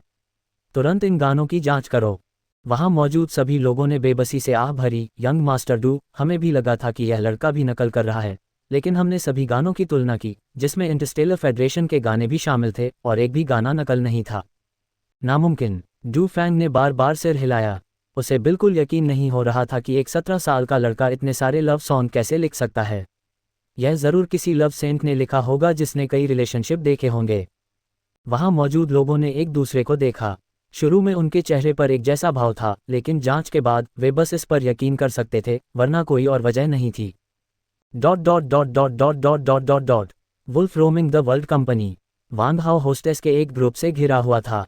बॉस, मुझे अगला कौन सा गाना गाना चाहिए? बॉस, पिछले 2 दिनों से मेरा गला इतना गा रहा है कि ऐसा लग रहा है जैसे धुआं निकल रहा हो। क्या आप मेरे कमरे में आकर देख सकते हैं? बॉस, मैंने भी एक गाना लिखा है, तुम मेरे कमरे में आकर मुझे देखने में मदद क्यों नहीं करते? उद्धरण चिन्ह dot dot dot dot dot dot dot dot dot उद्धरण चिन्ह। लिंग जियाओ और दूसरों ने अपना सिर हिलाया। जब से इन होस्टेस ने कुछ गाने गाकर बहुत सारा पैसा कमाया है, वे पूरी तरह से पागल हो गई हैं, सभी चाहती हैं कि वे वांग हाओ को जिंदा निगल जाएं। बहस बंद करो, वांग हाओ ने टेबल पर जोर से कहा। मेरे अगले गाने के लिए किसी आज्ञाकारी और प्यारे इंसान की ज़रूरत है जो इसे गा सके। बॉस, मैं सबसे ज़्यादा आज्ञाकारी और प्यारी हूँ, एक लंबी टांगों वाली औरत ने चुलबुली आवाज़ में कहा, अपनी लंबी टांग वांग हाओ की टांग से रगड़ते हुए। वांग हाओ की पलकें झपकीं। उसने डांटा, मैंने तुमसे कहा था कि पवित्र बनने का नाटक करो, बदतमीज़ मत बनो। होस्टेस चौंक गईं और अब इतनी बेकाबू हरकत करने की हिम्मत नहीं कर पाईं। ये किंग, जो पास में थी, हंसी और बोली, भाई वांग, तुम्हें पवित्र बनने का नाटक करना पसंद है, मुझे बदतमीज़ रहना पसंद है। अगर तुम्हें ये नहीं चाहिए तो मैं ले लूँगा। अब उसे वांग हाओ पर पूरा यकीन हो गया था। कुछ होस्टेस 3 दिनों में ही पूरी तरह से बड़ी सिंगर बन गई थीं। अपने बिस्तर पर लेटे 1 दर्जन से ज़्यादा बड़े सिंगर्स के बारे में सोचकर उसे खुशी की लहर महसूस हुई। अगर तुम्हें ये पसंद हैं तो ले लो। वान हाओ ने हाथ हिलाया, फिर पूछा, इन 3 दिनों में हमने कितने पैसे कमाए हैं? अपने कमरों में वापस जाओ, थोड़ा शहद लगाओ और मेरे वापस आने का इंतजार करो। ये किंग ने हाथ हिलाया, होस्टेस को जाने के लिए कहा, फिर उंगलियां चटकाईं। काले कपड़ों में एक आदमी जल्दी से आगे बढ़ा और बताया, इन 3 दिनों में हमारे वुल्फ रोमिंग द वर्ल्ड ने कुल 700,000 ग्लोरियस स्काई कॉइन कमाए हैं। सिर्फ 700,000। वान हाओ ने अपना सिर हिलाया, साफ तौर पर इस नंबर से खुश नहीं था। काले कपड़ों में आदमी ने जल्दी से कहा, बॉस, हम सिर्फ एक ग्लोरियस स्काई कॉइन कमाते हैं मिलियन डाउनलोड, और 3 दिन में 700,000 कमाना तो पहले से ही डरावना है। धत्तेरे की। ये किंग ने ब्लैक फ्लाइंग वाले आदमी को लात मारी और डांटा, अगर भाई वान कहते हैं कि यह बहुत कम है तो ये बहुत कम है। तुम्हारी हिम्मत कैसे हुई पलटकर बात करने की? जल्दी करो और इन गानों को दूसरे ग्रहों पर भेजो। हम जेमिनाई पर कितना पैसा कमा सकते हैं? हाँ हाँ हाँ। काले कपड़ों वाले आदमी ने बार बार सिर हिलाया, फिर जल्दी से उसे संभालने चला गया। लिंग जियाओ और आसपास के बाकी लोगों ने आंखें घुमाईं। ये किंग का वान हाओ ने पूरी तरह से ब्रेन वॉश कर दिया था। अब अगर वान हाओ कहता कि पूरब में सुंदरियां हैं तो वह बिल्कुल भी यकीन नहीं करेगा कि पश्चिम में औरतें हैं। लेकिन उन्हें ये बात हैरान कर रही थी कि वान हाओ ने वे गाने कैसे लिखे। 3 दिनों में 140 से ज्यादा गाने और हर एक क्लासिक। कोई भी यकीन नहीं करेगा कि यह एक 17 साल के लड़के ने लिखा है। लेकिन उन्होंने सच में वान हाओ को उन्हें लिखते हुए देखा था और उन्होंने ऑनलाइन कितना भी खोजा, उन्हें कोई वैसा ही गाना नहीं मिला। क्या ऐसा हो सकता है कि वान हाओ न केवल मार्शल आर्ट्स में सुपर जीनियस था, पोशन में सुपर जीनियस था, बल्कि म्यूजिक में भी सुपर जीनियस था? अगर ऐसा है तो ये बहुत निराश करने वाला था। क्या वे हमेशा वान हाओ की छाया में रहेंगे? यंग मास्टर, ये अपने सबॉर्डिनेट्स पर गुस्सा मत हो। वान हाओ ने हाथ हिलाया, हमने जो 700,000 कमाए हैं हम उसे आधा आधा बांट लेंगे। ये किंग ने सिर हिलाया और मुस्कुराते हुए कहा, भाई वांग, पैसे कमाने के मामले में तुम सबसे टैलेंटेड इंसान हो और तुम्हारे साथ घूमना सबसे मज़ेदार है। तुम्हारे साथ रहकर मुझे बहुत खुशी होती है, मेरा स्टेटस पता नहीं कितने लेवल ऊपर चला गया है। ये किंग बिल्कुल भी झूठ नहीं बोल रहा था, उसने बचपन से ही पैसों की कभी चिंता नहीं की थी। लेकिन 3 दिन में 700,000 याओटियन कॉइन कमाना उसे फिर भी एक बड़ा झटका लगा। तुम्हें पता है, ये 700,000 सिर्फ जेमिनी स्टार पर कमाए गए थे। अगर वे गाने पूरे याओटियन फेडरेशन में फैल जाते तो कमाए गए पैसे के बारे में सोचना भी डरावना होता। साथ ही दुनिया की नज़रों में होस्टेस को देवी बनाने का तरीका और भी शानदार था। सोचो, जहां दूसरे अपनी देवियों के दीवाने और दीवाने हैं, वहीं ये देवियां असल में उसके साथ फ्लर्ट कर रही हैं। यह एहसास सच में बयान नहीं किया जा सकता। उसे अपने पापा से एक बहुत कम मिलने वाली तारीफ भी मिली क्योंकि वान हाओ ने उसे इतने पैसे कमाने में मदद की थी। इससे उसे तुरंत एहसास हुआ कि खाना पीना और खेलना भी स्किल्स हैं। न सिर्फ उनसे बहुत सारा पैसा कमाया जा सकता है, बल्कि उन्हें मज़ेदार और काफ़ी वाइल्ड। बस एक छोटी सी बात है, जब हम सेलिब्रिटीज़ के साथ खेल लेंगे तो हम कुछ और खेलेंगे। तो तुम बेल नहीं कर सकते, वान हाओ ने हल्की मुस्कान के साथ कहा। कोई बात नहीं। ये किंग ने बार बार सिर हिलाया, बेसब्री से इंतजार कर रहा था कि वान हाओ अगली बार उसे क्या बजाने के लिए ले जाएगा। लिंग जियाओ और बाकी लोगों ने सिर हिलाया, वान हाओ पर पूरी तरह यकीन हो गया था। वह किसी को बचाते हुए भी पैसे कमा सकता था, और सिर्फ थोड़े पैसे नहीं बल्कि बहुत सारे पैसे। साथ ही उन्हें वान हाओ की तारीफ भी करनी थी। उसने ये किंग को अट्रैक्ट करने के लिए फैंटम बार में ब्रदर हुआंग गाने का इस्तेमाल किया, फिर उससे आसानी से जुड़ने के लिए एक हमदर्द होने का नाटक किया, और आखिर में ये किंग के असर का इस्तेमाल करके बहुत बड़ा प्रॉफिट कमाया। जहां तक इस बात का सवाल है कि क्या वह बाद में कियुलेई को बचाने के लिए ये किंग का इस्तेमाल करेगा, किसी को नहीं पता था, क्योंकि उन्हें कोई अंदाज़ा नहीं था कि वान हाओ क्या सोच रहा है। हालांकि एक बात वे सब जानते थे, वे सिर्फ नंबर पूरे करने के लिए वहां थे। वान हाओ की सोलो परफॉर्मेंस देखने के लिए जिम्मेदार थे और कभी कभी एक्स्ट्रा ए, बी, सी और डी के तौर पर काम करते थे, कोऑपरेट करने के लिए। इसी समय काले कपड़े पहने एक आदमी जल्दी से ये किंग के पास आया और फुसफुसाया, यंग मास्टर, ये डू फैंग यहाँ है। डू फैंग, ये किंग ने भौहें चढ़ाईं, यह आदमी यहाँ क्या कर रहा है? क्या कोई परेशानी खड़ी करने की कोशिश कर रहा है? काले कपड़े पहने आदमी ने कहा। उसने कहा कि वह यंग मास्टर ये के साथ कोऑपरेशन के बारे में बात करने आया है। मतलब वह गिल्ड लीडर को अपने कमांड में रहने वाली दीवास के लिए गाने लिखने के लिए पैसे देना चाहता है। ये किंग ने वांग हाओ की तरफ देखा और पूछा, भाई वांग, तुम्हें क्या लगता है कि हमें ये पैसे लेने चाहिए या नहीं? यंग मास्टर, ये क्या तुम्हारे पास पैसे कम हैं? वांग हाओ ने जवाब दिया। ये किंग ने अपना सिर हिलाया। उसके पिता एक महान जनरल थे और प्राइवेट प्लैनेट्स उनके इलाके थे। सालाना टैक्स रेवेन्यू अनगिनत था, तो उसे पैसे की परवाह कैसे हो सकती थी। बेशक अगर उसके दरवाजे पर बहुत सारा पैसा पहुंचाया गया तो वह इतना बेवकूफ़ नहीं था कि उसे ठुकरा दे। जब तुम्हारे पास पैसे कम नहीं हैं तो हम उसके पैसे क्यों लें? क्या वह हमें भिखारी समझता है? वांग हाओ ने टेबल पर जोर से मारा। उससे कहो, अगर वह चाहता है कि मैं उसके लिए गाने लिखूं, तो उसे अपनी दीवास को हमें ठीक से एंटरटेन करने के लिए भेजना चाहिए। ठीक है, ठीक है, ठीक है। ये किंग जोर से हंस पड़ा। उसके पास पैसों की कमी नहीं थी और वह पहले भी सेलिब्रिटीज़ के साथ रहा था, लेकिन वह कभी भी दीवा लेवल सेलिब्रिटी के साथ नहीं रहा था। खासकर वे दर्जन भर दीवास जिन्हें डू फैंग ने फेमस किया था, उन सभी का फिगर, आवाज़ और लुक्स बहुत अच्छे थे। वह बहुत समय से उनके लिए बेचैन था। बदकिस्मती से डू फैंग का स्टेटस भी उसके जैसा ही था, इसलिए अगर वह चाहता भी तो उसके पास कोई चांस नहीं था। अब जब उसके पास मौका था तो वह इसे किसी भी कीमत पर जाने नहीं दे सकता था। भाई वांग, यही मेरा इंतज़ार करो, मैं अभी डू फैंग से बात करता हूँ। ये किंग जोर से हंसा और अपने काले कपड़ों वाले आदमियों के ग्रुप के साथ चला गया। जूनियर ब्रदर, क्या तुम्हें लगता है कि वे लड़ेंगे? लिंग जियाओ ने हैरानी से पूछा। कौन जानता है? वांग हाओ ने कंधे उचकाए, फिर अपने दो सबॉर्डिनेट्स को कहा, कियान वानयांग, चेन याओ, तुम दोनों बाहर जाओ और यह बात फैलाओ कि वुल्फ ट्रैवल्स द वर्ल्ड की एक खास female star adult film industry में जाने की तैयारी कर रही है। हाँ, कियान वानयांग और चेन याओ ने सिर हिलाया, फिर चले गए। वांग हाओ, इन होस्टेस से फिल्में बनवाकर तुम असल में क्या करना चाहते हो? लेजुवान खुद को पूछ ही नहीं पाया। पैसे कमाना, वांग हाओ ने हल्की मुस्कान के साथ कहा, एक याओटियन कॉइन कमाने के लिए एक गाने को 10 लाख बार डाउनलोड करना होगा। लेकिन उनकी एक फिल्म देखने के लिए मैं एक याओटियन कॉइन चार्ज कर सकता हूँ। साथ ही वांग हाओ ये भी सोच रहा था कि उसने इन होस्टेस को दुनिया की नज़रों में देवी बना दिया है। अगर लोगों को पता चल जाए कि उनके दिलों में बसी देवियों को उसने फिल्में बनाने के लिए मजबूर किया है, तो देवियों का अपमान करने का जुर्म पक्का साबित हो जाएगा। तब तक वह कितने पॉइंट कमा लेगा? लेजुवान पूरी तरह से यकीन कर चुका था। यह आदमी तो बस पैदाइशी बदमाश था, हर चीज़ का हिसाब किताब बिना गलती के करता था। अब वांग हाओ को यह बात साफ थी कि वे याओटियन फेडरेशन में ज़्यादा समय तक नहीं रहेंगे, इसलिए वे सिर्फ आसान और बेरहम तरीके से ही पैसा कमा सकते थे। वे लंबे समय की स्ट्रैटेजी के बारे में नहीं सोचेंगे क्योंकि इसकी कोई ज़रूरत नहीं थी। जूनियर ब्रदर, एक याओटियन कॉइन, क्या तुम्हें पक्का यकीन है कि लोग इसे देखेंगे? लिंग जियाओ सच में सोच भी नहीं सकता था कि ऐसी फिल्म देखने के लिए इतने पैसे कौन खर्च करेगा। सीनियर ब्रदर, क्या तुम्हें नहीं पता कि लोग क्यूरियस होते हैं? एक सिक्का सच में ज़्यादा नहीं होता। वांग हाओ कॉन्फिडेंस से भरा हुआ था। आज का समाज पहले के समय की धरती से अलग था। चाहे म्यूज़िक सुनना हो या फिल्में देखना, इसके लिए पैसे चाहिए होते थे। जहाँ तक पायरेटेड कॉपी देखने की बात है, बदकिस्मती से वे कई सालों से ख़त्म हो चुकी थीं। तो जब उन आदमियों को ये खबर मिली कि उनकी देवियाँ फिल्में बना रही हैं, चाहे वे इस पर यकीन करते और खुद देखना चाहते, या वे इस पर यकीन नहीं करते और फैक्ट्स कंफर्म करना चाहते, वे पता लगाने के लिए उनकी दी हुई वेबसाइट पर जाते। तब तक पैसा उनकी जेब में ही होता। वांग हाओ, तुम्हें इतने पैसे किस लिए चाहिए?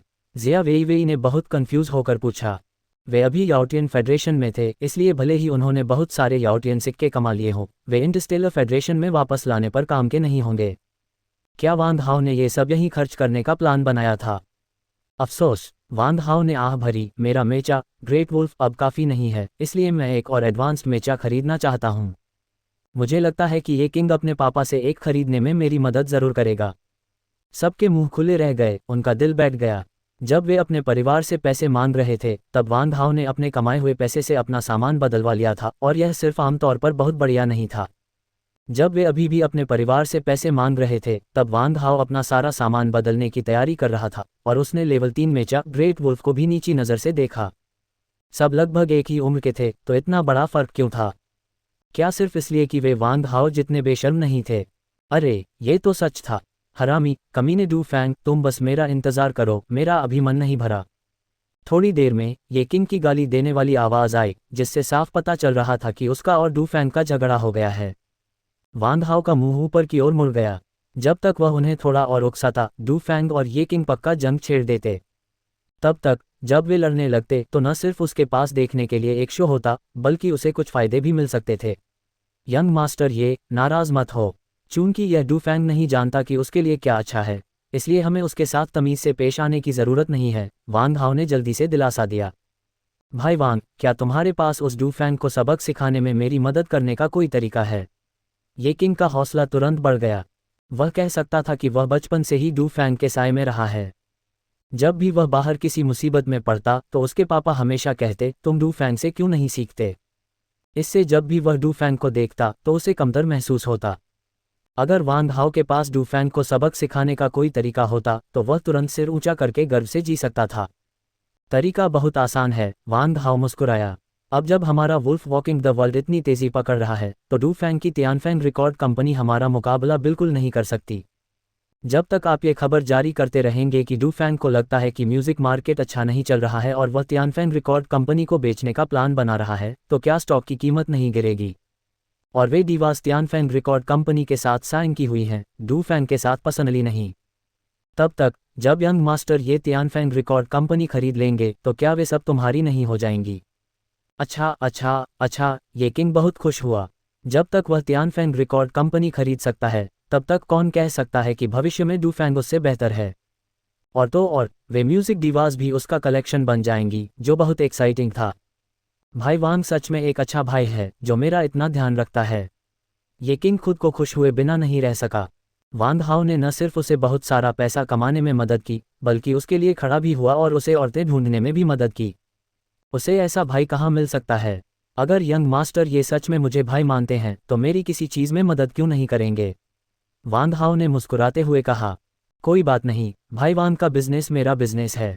बस एक बात कह दो और मैं ज़रूर मदद करूंगा, ये किंग ने अपनी छाती थपथपाते हुए कहा।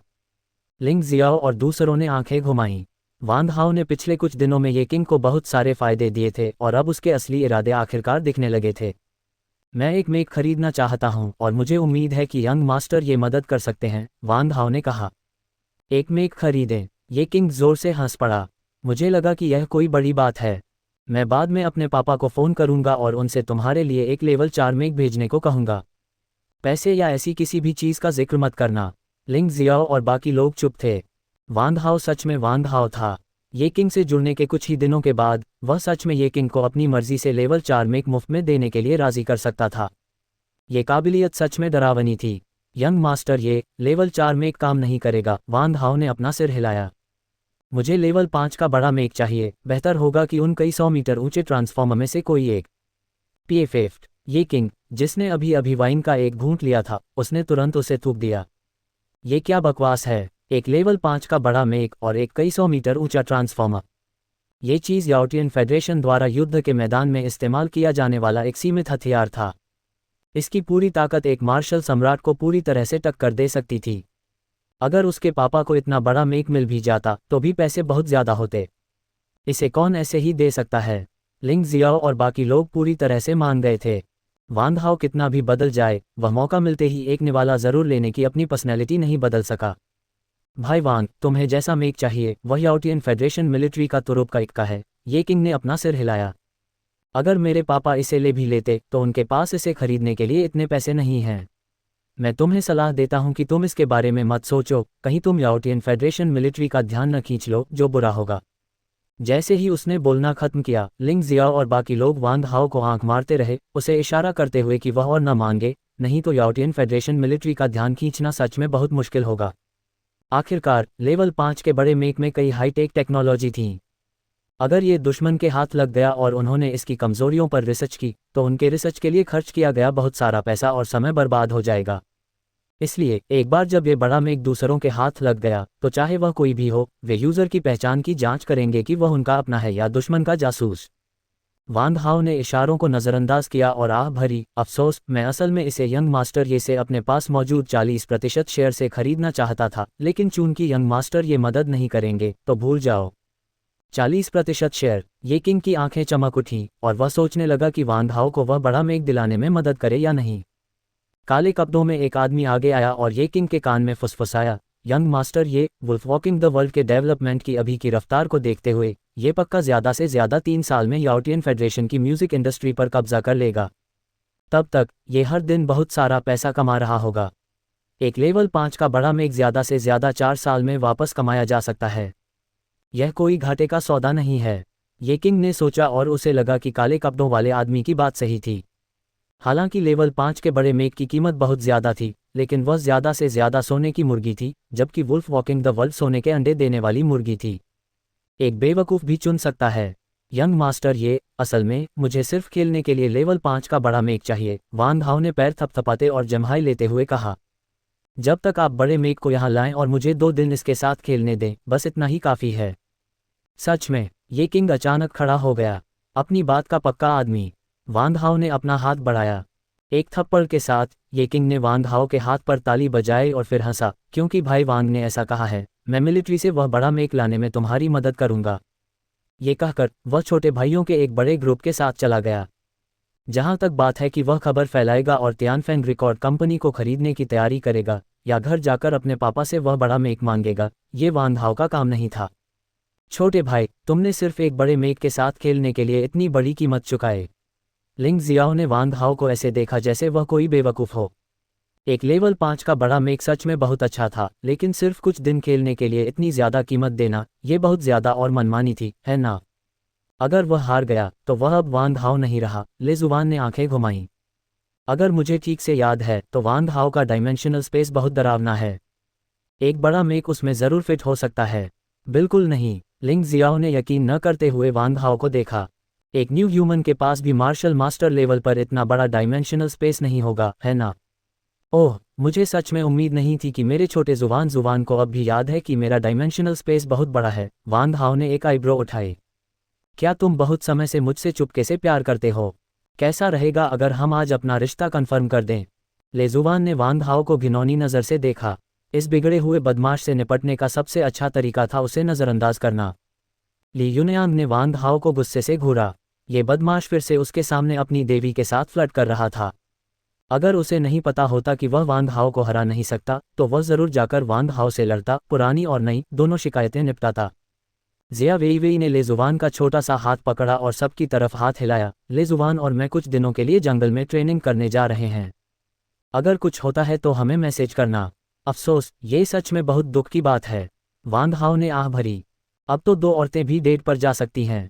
मैं कब अकेले कुत्तों की लाइन से बच पाऊंगा? लिंग जियाओ बस अजीब तरह से हंस सका। वांग हाओ की पर्सनैलिटी को देखते हुए शायद उसे इस जिंदगी में कोई उम्मीद नहीं थी। Interstellar federation, imperial star presidential palace. लोगों का एक ग्रुप जोर जोर से बहस कर रहा था। अगर कोई समझदार नज़र वाला इन लोगों के ग्रुप को देखता तो शायद चौंक जाता, क्योंकि ये सभी लोग विदेशी ताकतों के खिलाफ इंटरस्टेलर फेडरेशन के न्यूक्लियर डिटेरेंस थे, मार्शल सैंड्स।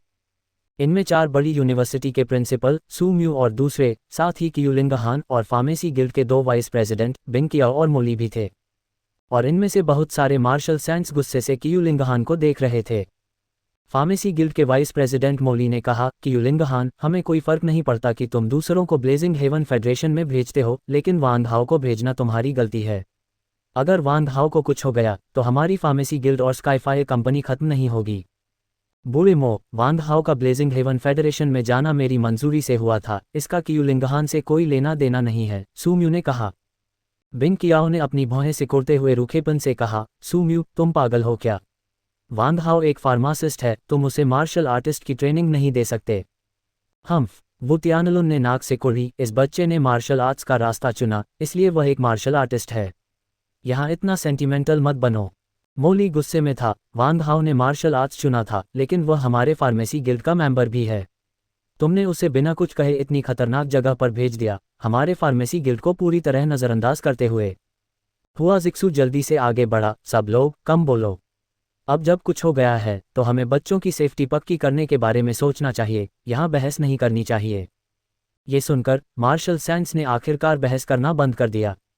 ये देखकर कि कोई बोल नहीं रहा है, टेबल के सिर पर बैठे एक अधेड़ उम्र के आदमी ने धीरे से अपना मुंह खोला, कियूलिंग हान, इस बार तुम सच में बहुत आगे निकल गए हो। तुमने इन जीनियस लोगों को 5 बड़ी ताकतों की मंजूरी के बिना ब्लेजिंग हेवन फेडरेशन में भेज दिया और तुमने जिया परिवार को भी इसमें घसीट लिया। कियूलिंग हान ने मुंह बनाया, मिस्टर प्रेसिडेंट, मुझे लगता है कि तुमने गलती की है। मैंने 6 बच्चों को ब्लेजिंग हेवन फेडरेशन में भेजा था और जिया परिवार को छोड़कर मैंने बाकी परिवारों को नमस्ते किया है। प्रेसिडेंट ने मुंह बनाया और अपने बगल में खड़े एक हैंडसम आदमी को देखा। यह आदमी उनके प्रेसिडेंशियल पैलेस का पहला गार्ड था, उनका सबसे भरोसेमंद आदमी था और लिंग जियाओ का पिता लिंग है भी था। लिंग है ने एक अजीब सी मुस्कान दी, उसका मतलब साफ था। उसे ये भी नहीं पता था कि लिंग जियाओ ब्लेजिंग हेवन फेडरेशन में गया था। साफ है, ये सब हुआ जिक्सू का काम था। इसे कहते हैं ग्रीटिंग। प्रेसिडेंट का चेहरा ठंडा पड़ गया। लिंग जियाओ एक पोटेंशियल स्टॉक था जिसके बारे में वह बहुत पॉजिटिव था, उन टैलेंट में से एक जिसे उनका प्रेसिडेंशियल पैलेस भविष्य में कल्ट करने पर फोकस करेगा। लेकिन अब उसने उसे हेलो भी नहीं कहा। यह उसके साथ एक मरे हुए इंसान जैसा बर्ताव करना था। लिंग जियाओ अभी तक आपके प्रेसिडेंशियल पैलेस में शामिल नहीं हुआ है। क्या मेरे लिए ओल्ड मैन हुआ को ग्रीट करना गलत है? कियू लिंगहान ने कॉन्फिडेंस से कहा। ये सुनकर प्रेसिडेंट को गुस्सा आ गया। यंग जनरेशन को कल्ट करने के लिए उन्होंने कभी भी लोगों को अपनी अपनी फोर्स में वापस नहीं लाया, सिर्फ इस डर से कि ये छोटे लोग घमंडी और लापरवाह हो जाएंगे क्योंकि उनके पास एक स्पोर्टर था। इसलिए उन्होंने इन छोटे लोगों को बाहर ट्रेनिंग देने का ऑप्शन चुना और जब उनका दिमाग मैच्योर हो जाएगा तभी वे उन्हें फोकस्ड कल्टिंग के लिए वापस लाएंगे। अब जब कियू लिंगहान ने यह कहा तो वह बस एक बदमाश की तरह बर्ताव कर रही थी। लड़की कियू ने झूठ नहीं बोला, उसने इस बूढ़े आदमी को नमस्ते किया। दरवाजे के बाहर से एक बूढ़ी आवाज आई और फिर एक बूढ़ा आदमी बेत लिए लड़खड़ाता हुआ अंदर आया। ओल्ड चेन, ये देखकर वहां मौजूद मार्शल सैंड्स प्रेसिडेंट समेत जल्दी से खड़े हो गए और इस ओल्ड चेन को आदर से प्रणाम किया। यह ओल्ड चेन एडवेंचरर्स गिल्ड से था और इंटरस्टेलर फेडरेशन में बचे हुए कुछ बूढ़े मॉन्स्टर्स में से एक था। कोई नहीं जानता था कि उसकी साधना कितनी ऊंची पहुंच गई थी। साथ ही यह ओल्ड चेन ले जुबान का ग्रैंड मास्टर भी था। कियू लिंगहान जल्दी से आगे बढ़ा और ओल्ड चेन को प्रेसिडेंट की सीट पर बैठने में मदद की, जबकि प्रेसिडेंट आंखें घुमाने के अलावा बिना किसी गुस्से के किनारे खड़ा रहा। घबराओ मत, बैठ जाओ, बूढ़े चेन ने हाथ हिलाया और अपने आप बैठ गए। लेकिन किसी की बैठने की हिम्मत नहीं हुई। इस इंसान के सामने ये सभी बड़े और ताकतवर मार्शल सेंट बच्चों जैसे थे और वे खुद को जरूरी समझने की हिम्मत नहीं कर रहे थे। बूढ़े चेन ने उन पर जोर नहीं डाला और कहा, लड़की कियू ने मुझे तुम्हारी बात बताई है।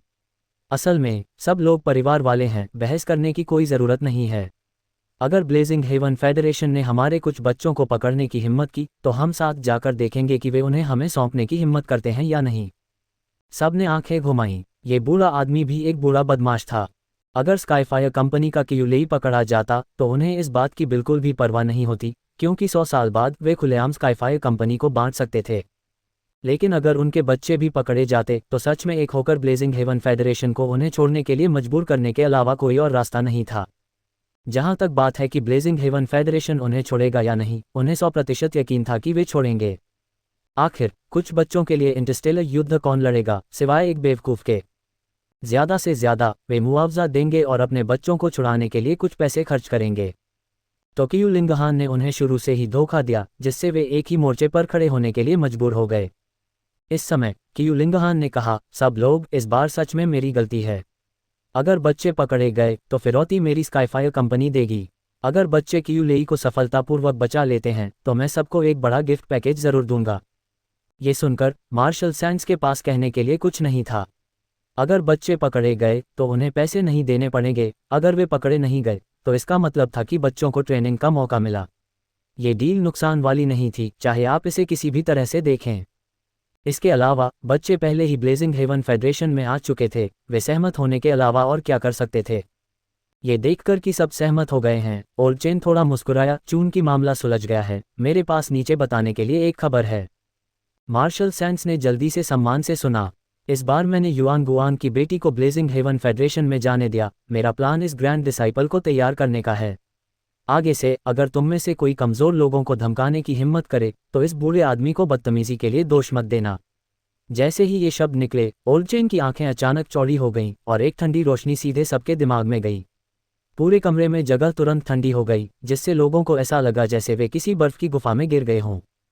सब कुछ एक पल में हुआ। जब सबने फिर से ओल्ड चेन को देखा तो उन्होंने पाया कि वह अभी भी ऐसा लग रहा था जैसे वह किसी ताबूत में घुसने वाला हो। हम ओल्ड चेन की बातें ज़रूर याद रखेंगे, मार्शल सम्राटों ने इज्जत से जवाब दिया, लेकिन अपने दिल में वे सोच रहे थे, अरे बाप रे, इन बूढ़े अमर लोगों की खेती कितनी डरावनी है। ओल्ड चेन मुस्कुराया और सिर हिलाया, फिर कियू लिंगहान के सहारे कमरे से बाहर चला गया। प्रेसिडेंट ने अपना सिर हिलाया और आह भरी। ओल्ड चेन भी आगे आया था, उन्हें कुछ करना ही था, नहीं तो अगर यह बूढ़ा आदमी दुखी होता तो उनकी गांड जरूर फूल जाती और वे बहुत कुछ खो देते। तब चेहरे का जल्द ही प्रेसिडेंट का ऑर्डर जारी हुआ और इंटरस्टेलर फेडरेशन की 5 बड़ी सेनाओं ने अपने सैनिकों को इकट्ठा किया और बॉर्डर की ओर बढ़ गईं। एक था बच्चों पर प्रेशर कम करने के लिए ब्लेजिंग हेवन फेडरेशन के एक्सपर्ट्स को अट्रैक्ट करना। दूसरा ये था कि एक बार कुछ होने पर वे तुरंत ब्लेजिंग हेवन फेडरेशन को लोगों को सौंपने के लिए मजबूर कर सकें। जेमिनी, सिविलियन स्टार, ये किंग की हवेली में वांग हाओ और लिंग जियाओ एक 30 मीटर ऊंचे बड़े मेका को देख रहे थे। ये किंग हंसा, भाई वांग, ये लेवल 5 का बड़ा मेका है। जब तक तुम सिविलियन स्टार को नहीं छोड़ते, तुम इसके साथ जैसे चाहो खेल सकते हो। सिर्फ 30 मीटर ऊंचा। वांग हाओ ने निराशा में सिर हिलाया। उसे 100 मीटर ऊंचा ट्रांसफॉर्मर चाहिए था, ये छोटा मेका नहीं। जूनियर भाई, चलो मजाक नहीं करते, लिंग जियाओ ने बेबस होकर कहा। जो 100 मीटर ऊंचा मेका तुम चाहते हो, एक बार जब वह लड़ाई के मैदान में होगा तो क्या वह एक लाइव टारगेट होने के अलावा प्रैक्टिकल भी है? वांग हाओ ने इसके बारे में सोचा और महसूस किया कि लिंग जियाओ की बात में दम था। अगर मेका सच में इतना बड़ा होता तो उसे कंट्रोल करना निश्चित रूप से बहुत फ्लेक्सिबल नहीं होता। ये सच में लड़ाई के मैदान में एक लाइव टारगेट होता। यह आदमी बहुत बड़ा है। लिटिल बाई वांग हाओ के कंधे से कूदकर बड़े मेचा पर चढ़ गया और इधर उधर देखने लगा। ये किंग ने लिटिल बाई को जलन से देखा। जब से उसने लिटिल बाई को देखा था, उसे खास तौर पर ऐसा बातूनी और समझदार खरगोश चाहिए था। हालांकि उसके पिता ने उससे कहा कि वह बड़ी तस्वीर को नज़रअंदाज न करे। अभी का वांग हाओ उनके परिवार को बहुत फायदा पहुंचा सकता है, इसलिए उन्हें उससे दोस्ती करनी चाहिए। लेकिन जब वांग हाओ के शानदार आइडिया आखिरकार खत्म हो गए, तो वह उसके साथ जैसा चाहे वैसा बर्ताव कर सकता था। और उसे ये भी लगा कि यह सही है। उसने वांग हाओ से दोस्ती इसलिए की क्योंकि वांग हाओ उसे बहुत ज़्यादा मुनाफा दिला सकता था और साथ ही उसे खाने पीने और मज़े करने के अलग अलग तरीके भी दिखा सकता था। अगर वांग हाओ में ये काबिलियत नहीं होती तो दोनों तुरंत दो अलग अलग दुनिया के लोग बन जाते। उस समय उसे मारना या छोड़ना पूरी तरह से उसके मूड पर निर्भर करता। इसी समय काले कपड़ों में एक आदमी आया और ये किंग के कान में फुसफुसाया, यंग मास्टर, ये तियानफेंग रिकॉर्ड कंपनी का स्टॉक प्राइस गिरने लगा है। क्या हमें इसे खरीद लेना चाहिए? सही समय ढूंढो और जितना हो सके उतना खरीदो। इस यंग मास्टर को तियानफेंग रिकॉर्ड कंपनी को खरीदना ही होगा जिसे डू फैंग ने बड़ी मेहनत से बनाया है। ये किंग गर्व से हंसा। अब वह सच में डू फैंग का लुक देखना चाहता था क्योंकि उसने उसे दिवालिया कर दिया था। काले कपड़ों में आदमी ने सिर हिलाया और फिर इज्जत से हट गया। लिटिल बाई को बड़े मेका के कॉकपिट में घुसते देख वांग हाओ जल्दी से उसके पीछे गया और अंदर कूद गया। जब वह कॉकपिट में घुसा तो उसने पाया कि यह उसके ओरिजिनल मेका बड़े वुल्फ से बहुत बड़ा था, कम से कम 5 या 6 स्क्वायर मीटर। इस समय लिटिल बाई ड्राइवर की सीट पर बैठा था और उसके छोटे से सिर से कुछ तार जुड़े हुए थे। ये ब्रेनवेव सेंसिंग के लिए रिसीविंग डिवाइस था। मेरे लिए हटो, लिटिल बाई ने अपनी छोटी भौहें से कुड़ी, कब से परेशान लग रहा था। हा, वांग हाओ खुद को हंसने से रोक नहीं पाया। ये छोटी सी चीज़ असल में लेवल 5 मेका शुरू करना चाहती थी। एक धमाके के साथ बड़े मेका ने एक कदम आगे बढ़ाया। वांग हाओ का बैलेंस बिगड़ गया और वह पूरी तरह से ज़मीन पर गिर गया। बहुत अजीब, उफ! लिटिल बाई ड्राइवर की सीट से चक्कर खाकर गिर पड़ा और फिर उल्टी करने लगा। ये साफ था कि उसकी दिमागी ताकत का ज़्यादा इस्तेमाल हो गया था। हालांकि वांग हाओ पूरी तरह से हैरान था। हालांकि लिटिल बाई ने बड़े मेका को थोड़ा ही हिलाया, लेकिन यह मत भूलो ये लेवल 5 मेका था। वह भी मेका को कुछ कदम नहीं चला सका। लेकिन अब एक खरगोश ने सच में लेवल 5 के बड़े मेका को एक कदम चलने पर मजबूर कर दिया। इससे बेशक पता चला कि लिटिल बाई की दिमागी ताकत बहुत मजबूत थी। कम से कम लेवल 2 या 3 मेका चलाने में तो कोई दिक्कत नहीं होगी। एक खरगोश, एक मेका ड्राइविंग खरगोश। वांग हाओ ने अपनी ठुड्डी खुजाई। उसे लगा कि आइडिया बहुत अच्छा है। उसने शुरू में लिटिल बाई को लड़कियों को उठाने के लिए एक मैस्कॉट के तौर पर पालने का प्लान बनाया था, लेकिन किसे पता था कि उसकी मेंटल पावर इतनी मजबूत होगी। अगर उसे ट्रेन किया जाता तो वह सबसे परफेक्ट मेका वॉरियर होता, नहीं मेका बैटल रैबिट। और ऐसा नुकसान न पहुंचाने वाला खरगोश पक्का उसका सबसे बड़ा स्किल, उसका आखिरी तुरुप का पत्ता बन जाता। सिस्टम, क्या तुम्हारे पास लिटिल बाई के लिए कल्टीवेशन के तरीके हैं? वांग हाओ ने सिस्टम को आवाज़ दी। सिस्टम ने जवाब दिया, सेक्रेट बीस्ट आर्ट नाम की एक डिवाइन स्किल है जो डेविल बीस्ट के लिए कल्टीवेट करने के लिए बहुत सही है। इसके अलावा कल्टीवेट करने के बाद यह न सिर्फ कल्टीवेशन को मजबूत कर सकता है बल्कि डेविल बीस्ट की मेंटल पावर को भी बढ़ा सकता है। चूंकि होस्ट और लिटिल बाई के बीच पूरी करीबी हो गई है, इसलिए इसे खरीदने के बाद इसे सीधे लिटिल बाई के दिमाग में डाला जा सकता है। कितने पॉइंट्स? वांग हाओ ने पूछा। सिस्टम ने कहा, 100 million points. 100 million points. Wang Hao ने सोचा, फिर दांत पीसकर सिर हिलाया, इसे खरीदो, सीधे डालो। हालांकि 100 मिलियन पॉइंट्स खर्च करने के बाद उसके पास सिर्फ 290 मिलियन पॉइंट्स बचे थे। उसे यकीन था कि जब उन बार गर्ल्स के वीडियो रिलीज होने लगेंगे तो पॉइंट्स जरूर आने लगेंगे। आखिरकार एक बार किसी देवी की बुराई करने पर 300 विलेन पॉइंट्स मिलते हैं और सिविलियन स्टार पर लोगों की संख्या खरबों में है। अगर यह बार गर्ल सबसे बुरी भी होती तो भी उसे हजारों बेवकूफ़ फैन मिल सकते थे। उस समय वह खरीदने की जिंदगी जीता। Ding dong, secret beast art खरीदने के लिए होस्ट को बधाई। Target, little by. इंस्टॉलेशन शुरू होता है। अगले ही सेकंड लिटिल बाई, जिसे उल्टी हो रही थी, अचानक कांपने लगी। उसकी आंखें चौड़ी हो गईं और उसके लंबे कान कड़े हो गए, जैसे उसे कट लगा हो। जब सब कुछ शांत हुआ तो लिटिल बाई चक्कर खाकर जमीन पर गिर पड़ा। उसकी दिमागी ताकत साफ तौर पर पूरी तरह खत्म हो गई थी। इस समय लिंग जियाओ भी बड़े मेका के कॉकपिट में घुसा और उत्सुकता से पूछा, लिटिल बाई को क्या हुआ है? ये थक गया है, इसलिए सो गया। वांग हाओ ने लिटिल बाई को उठाया और अपने पीछे हुड में डाल दिया। जब से उसके पास लिटिल बाई था, उसने जो कपड़े पहने थे उनके पीछे एक हुड था जो लिटिल बाई का घोंसला था। लिंग जियाओ ने सिर हिलाया, फिर मुस्कुराया, जूनियर ब्रदर, भले ही हम इस बार की यूलेई को सफलतापूर्वक न बचा पाएं, जब तक हम इस बड़े मेका को वापस लाते हैं, यह अभी भी एक बड़ी कामयाबी होगी। आप जानते हैं, एक लेवल 5 मेका एक फेडरेशन का सबसे हाई टेक्नोलॉजिकल प्रोडक्ट है। अगर फेडरेशन अंदर की टेक्नोलॉजी को समझ लेती, तो इसका मतलब होता कि ग्लोरियस स्काई फेडरेशन के मेका वॉरियर्स असल में लड़ाई के मैदान में हारने की हालत में होते। हम इस बारे में बाद में देखेंगे। वांग हाओ ने मुंह बनाया, फिर हैरानी से पूछा, सीनियर ब्रदर, 100 फॉर्म्स और ज़ुकियानकिन कहाँ गए? जब से वे ये किंग के साथ जुड़े और ये किंग की हवेली में रहने लगे, उन्होंने इन दोनों को फिर कभी नहीं देखा, जैसे वे हवा में उड़ गए हों। लिंग जियाओ ने फुसफुसाते हुए कहा, 100 फॉर्म्स की कल्टीवेशन पहले ही मार्शल एम्परर तक पहुंच चुकी है और वह सिविलियन स्टार पर ज़्यादा देर तक नहीं रह सकता, नहीं तो उसे दूसरे लोग आसानी से ढूंढ लेते। इसलिए वह ज़ुकियानकिन को दूसरे ग्रह पर ले गया ताकि वह किसी भी समय हमारी मदद के लिए तैयार रहे। छी, बस आलस कर रहा हूँ, बहाने बनाने की ज़रूरत नहीं है। वांग हाओ ने आंखें घुमाई, फिर कहा, सीनियर ब्रदर, 100 फॉर्म्स को बताने का कोई तरीका ढूंढो। मुझे एक top level teleportation receiving device चाहिए, ऐसा जो 2 ग्रहों के बीच रिसीव कर सके। Teleportation receiving device? लिंग जियाओ ने गुस्से में पूछा, तुम इसका इस्तेमाल यूलेई को बचाने के लिए तो नहीं कर रहे हो, है ना? लेकिन तुम रिसीवर को प्रिजन स्टार तक कैसे लाओगे और यूलेई को कैसे दोगे? तुम्हें इसकी चिंता करने की ज़रूरत नहीं है, मैं कोई रास्ता निकाल लूंगा, वांग हाओ ने मन ही मन सोचा। जब तक रिसीवर यूलेई को दिया जा सकता है, तब तक यूलेई को टेलीपोर्टेशन रिसीविंग डिवाइस का इस्तेमाल करके रिसीव किया जा सकता है। ठीक वैसे ही जैसे 4 मेजर यूनिवर्सिटी सिलेक्शन कंपटीशन के दौरान 4 बड़ी यूनिवर्सिटीज़ ने स्टूडेंट्स को टेलीपोर्टेशन ब्रेसलेट दिए थे। लेकिन यूलेई के हाथों में रिसीवर पहुंचाना बहुत मुश्किल था। वह सिर्फ सिस्टम से मदद मांग सकता था।